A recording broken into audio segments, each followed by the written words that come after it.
بسم اللہ الرحمن الرحیم۔ رسول اللہ صلی اللہ علیہ وآلہ وسلم کی بارگاہ میں ایک کافر عورت بچہ اٹھائے بغرض آزمائش اور امتحان حاضر ہوئی۔ اللہ کی شان دیکھیں، اس 2 ماہ کے دودھ پیتے بچے نے کہا، یا رسول اللہ صلی اللہ علیہ وسلم، السلام علیکم، ہم آپ صلی اللہ علیہ وآلہ وسلم کی خدمت اقدس میں حاضر ہیں۔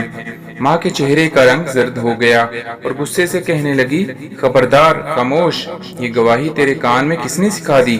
بچے نے کہا، اے ماں، تو اپنے سر کے اوپر تو دیکھ، تیرے سر کے اوپر حضرت جبرائیل علیہ السلام کھڑے ہوئے ہیں، مثل کامل بدر کے وہ مجھے نظر آ رہے ہیں۔ وہ فرشتہ مجھے وصف رسول صلی اللہ علیہ وآلہ وسلم سکھا رہا ہے اور کفر و شرک کے ناپاک علوم سے خلاصی اور رہائی دلا رہا ہے۔ رسول اللہ نے فرمایا، اے دودھ پیتے بچے، یہ بتا کہ تیرا نام کیا ہے؟ بچے نے کہا، میرا نام حق تعالیٰ کے نزدیک عبدالعزیز ہے، مگر ان مشرکوں نے میرا نام عبد عزا رکھا ہے۔ اس ذات پاک کے صدقے جس نے آپ صلی اللہ علیہ وآلہ وسلم کو پیغمبری بخشی، میں اس عزا بت سے پاک اور بیزار اور بری ہوں۔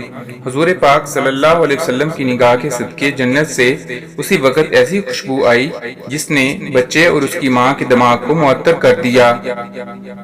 جس شخص کا خدا خود نگہبان ہو، اس کا تحفظ مرغ و ماہی بھی کرتے ہیں۔ بچے کے ساتھ ماں بھی ایمان و سلام کی دولت سے مشرف ہو گئی۔ اس نے اسی وقت کلمہ شہادت پڑھا اور مسلمان ہو گئی۔